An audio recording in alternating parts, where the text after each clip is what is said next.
Modern Horizons 3 has been out for about a week and it's definitely had quite an impact on Timeless. I've personally encountered a lot of interesting brews on the latter, but mostly just a whole lot of scam in different versions. And I think I speak for most people when I say that scam is a really frustrating archetype to play against. So in this video I bring you a Naya Energy build that I've had a lot of success with, particularly against scam decks, but also just generally against the broad field. So let's break down the deck. Amped Raptor is the talk of the town and probably the most important card in this deck. It's basically a mini energy Bloodbraid elf, and we're playing Lurrus as our companion, which means that it can always cast any card in our deck regardless of how much energy we've stored up. Of course, we have certain hits that are gonna be better than others, that's just how it is. And also keep in mind that you only get the ETB trigger if you actually cast Amped Raptor from your hand, which is gonna be relevant in certain scenarios. Guide of Souls is our primary energy enabler, as well as a solid aggressive creature that provides evasion to our other creatures, which is especially good with Ragavan as a way to keep the monkey snowball rolling. This is indeed a card that has turned out to be even better than it looks, and it looks pretty damn good. Galvanic Discharge and Static Prison are really efficient removal pieces that are just perfect in a low to the ground energy shell like this one. A thing I really like about Static Prison, apart from it just being a phenomenal piece of removal in general, is the fact that it acts like a leyline binding, so you can put it in play with your opponent's show and tell and just get rid of the Omniscience or Atraxa right then and there. Unstable Amulet is a bit of a sleeper from this set, but it's kind of bonkers. It gives you 2 energy that you can cash in for like a pseudo impulse draw right away to enable its own triggered ability, and notice that the card you exile can be played until you exile another card and not just until your next end step. It's a solid card on its own, but when you pair it with some of the cards we already mentioned like Amped Raptor, Ragavan, or Lurrus that frequently lets us cast things from exile or from our graveyard, the damage piles up fast. This is also the main reason we're splashing green for Questing Druid. It provides us with more impulse draws for Amulet, and thanks to our low curve and cards like Amped Raptor that double spells, it grows really big really fast. That also makes it a potentially good target for Guide of Souls to send in the air for a finishing blow. Speaking of Guide of Souls, that's a card that cares about us having creatures entering the battlefield, and we're also packing Dragon's Rage Channeler, which of course cares about us playing a bunch of non-creature spells, so Questing Druid being both a creature and an instant is exactly what we need in order to hit a healthy number of both card types. And what makes Dragon's Rage Channeler exceptionally good in this deck is the fact that it gives us a little bit of control over the top of our library with its repeatable surveilling, which is important because of Amped Raptor and also just goes nicely with all the impulse draws. Jolted Awake is another way to get back not only creatures but also artifacts that let you get back something like an Unstable Amulet. It's also the only sorcery in the deck, and we want to consistently enable Delirium on Dragon's Rage Channeler. Speaking of which, DRC tend to also put a lot of cards in the graveyard, so it's also like a good enabler for Jolted Awake, so they work in tandem. This also gives the deck a way to get back Lurrus in the grindy games. And of course we're playing Mishra's Bauble. That is kind of a no-brainer in a Lurrus deck that also plays Dragon's Rage Channeler. And the last non-land card in the list is Ajani Nakatl Pariah, which is a card I've personally been really high on since it was spoiled quite some time ago. Actually, I think Ajani is an incredible card by itself, even if you never flip it, but it also synergizes well with Guide of Souls since it puts 2 bodies on the battlefield, and it really helps with the aggressive game plan. So this all adds up to a list with a lot of gas between like Amped Raptor, Unstable Amulet, Questing Druid, Ragavan, and Lurrus as our companion, and it's also really fast and aggressive with the Dragon Rage Channeler and Guide of Souls and also Ajani like we just mentioned. And on top of that, it also has like a solid suite of interaction that's both really efficient and versatile, which makes it really good at preying on all these scam decks that are currently terrorizing the ladder, as well as just having a reasonable matchup against most other decks. I am aware that the whole concept of a Boros-based energy aggro deck is something people are onto as a potential real tier deck in the format, but this build is quite different from most other builds I've seen. They tend to stick to just Boros and then play the Philia Exuberant Shepherd and White Orchid Phantom package, and some versions also ditch Lurrus altogether in favor of cards like Flage, Titan of Fire's Fury, and Fable of the Mirror Breaker. I'm not saying that my build is necessarily gonna be better in the long run, but I've had better results with it, particularly because Scam is omnipresent. This version trades a little bit of that aggression for a little bit more staying power, which is probably why it's so good against Scam. I've also not been super impressed by Philia in this style of deck. Yes, it can do some impressive things when you get the synergies with the Amulet going, for example, but it doesn't really do a whole lot on its own, so it's been just a little bit clunky in my experience, and I've really just found Questing Druid to be a lot more appealing in this slot, although splashing the 3rd color does occasionally lead to some slightly awkward situations. So that's my take on a Naya Energy Aggro shell for Timeless, and now let's see the deck in action. We're on the play with an okay opening 7 that's for sure gonna be a keep, even though a 1-drop would have certainly been nice to see here. We just make the land drop and pass. Opponent starts by thought seizing us, and they go for the Amped Raptor. We crack the fetch land and grab the Elegant Parlor and surveil another land into the graveyard. We find a galvanic discharge and then we just run out Ajani and pass it back. Nothing can break our bond.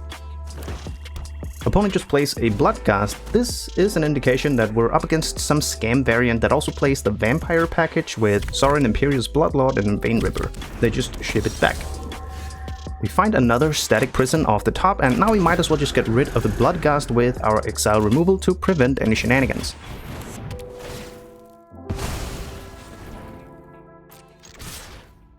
Then we pass the turn, leaving up 2 mana for Questing Druid's Adventure. Opponent bolts themselves to play a Necropotence. They're getting pretty low on life here, but they're also going to be drawing a lot of cards.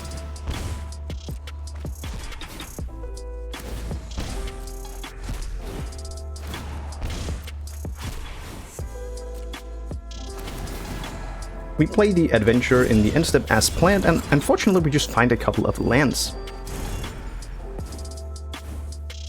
And another one during our draw step. Now we could use the second static prison to deal with the Necropotence, but I don't think there's much point in playing that kind of game at this point, so we're just gonna try to end the game instead. So we run out the Questing Druid.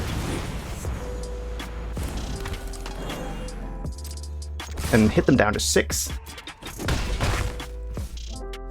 And then we go for this cute little trick where we Galvanic Discharge the cat token in order to flip Ajani, as they're probably gonna struggle dealing with both our creatures and a Planeswalker in this position.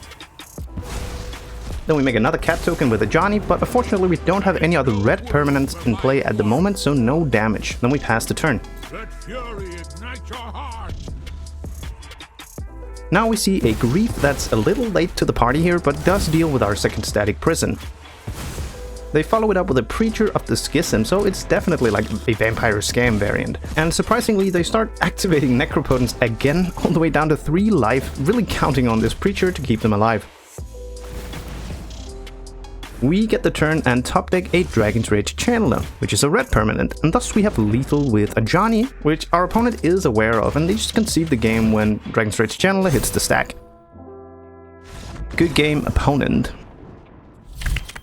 We're on the draw with a solid opening 7, although a little bit of interaction would be nice. It's definitely still gonna be a keep.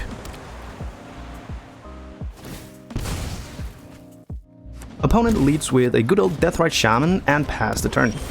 We draw a second copy of Guide of Souls, always nice with a backup since it's one of our most important cards. We play one and then pass. Opponent just goes straight to combat and swings with the Deathrite Shaman, which pretty clearly telegraphs an Orcish Bowmaster, so we just take the damage and go down to 16. Opponent just makes a land drop and then pass it back. Thanks to the 1 energy we got from Aether Hub, we're gonna be at 3 energy if we can resolve Ajani and also dodge spot removal on Guide of Souls, which is enough energy to pay for Guide of Souls triggered ability, so we go for the Ajani play.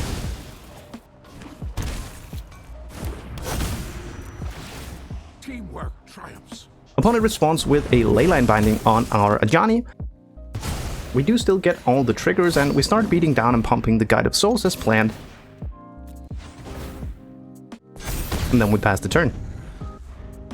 Opponent goes for the main phase Bowmasters that we already knew they had and gets rid of the cat token. They attack with Deathrite Shaman and ship it back. We draw another copy of Amped Raptor. We go for the Amped Raptor play to see if we can hit something useful. And we hit a Static Prison. This lets us get rid of the Leyline Binding to get back Ajani, which means more bodies and thus more Guide of Souls triggers. May our axes strike. An opponent decides they've seen enough at this point and just concedes the game. Good game, opponent. So we're on the draw with a solid looking opening 7 with a good curve. We can go Ragavan turn 1 and Ajani turn 2, although we're lacking a more reliable way of generating white mana than just this Aether Hub, but since we can use the Questing Druid's Adventure to dig for more white sources, we're keeping this one. Opponent keeps their 7 as well and leads with a Shoreline Scout, and they make a Tropical Island.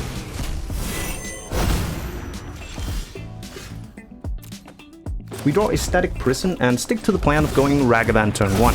Opponent just makes their land drop and then pass it back. We draw the second copy of Ragavan, so we're okay with trading off the first one, so we start by moving to combat and opponent makes the trade.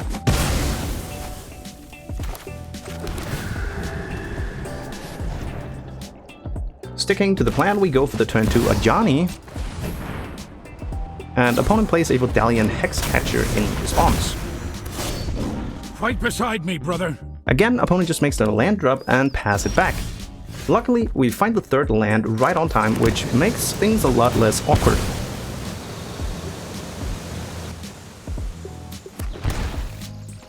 We go for a static prison to get rid of the Hexcatcher.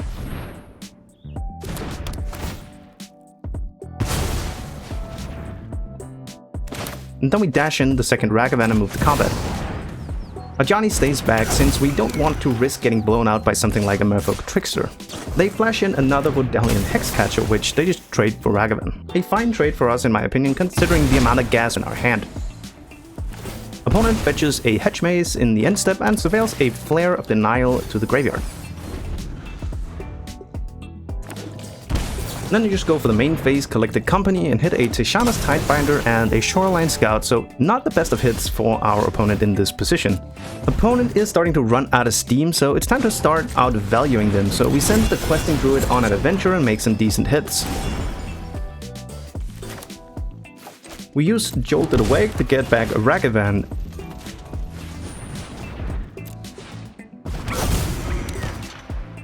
And then we go to combat, swing with a cat token, opponent takes it going down to 13. Opponent goes after our mana with a Spreading Seas and then follow it up with a Master of the Pearl Trident to pump the team and make the fishes unblockable. So we take 7 going down to 8, so things are actually looking a little bit scary right now. However, we draw another removal spell, so it's gonna be difficult for our opponent to maintain a board state. We start by playing the Questing Druid so we can start growing it while dealing with our opponent's threats. We use Galvanic Discharge to take care of the Master of the Pearl Trident.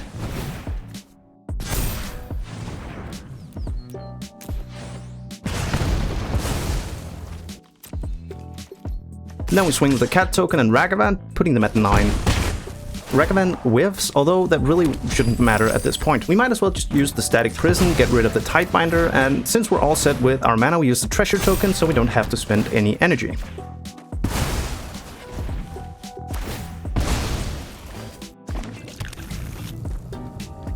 And we pass. Opponent makes a land drop, then ships the turn right back. We cycle the Jolted Awake in the end step since the only target in our graveyard is another copy of Ragavan. Seeing an unstable amulet into an amped Raptor is just gonna be the nail in the coffin. We pay for both Static Prisons and start doing our thing. Growing the Questing Druid. Pinging our opponent.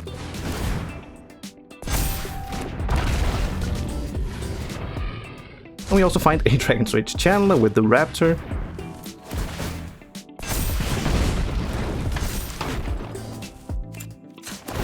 We find another Ragavan with the Unstable Amulet activation and go to combat. So opponent flashes in another Vodalian Hexcatcher for a desperate chump block, but it doesn't matter, as you just follow up with a concession. So good game, opponent.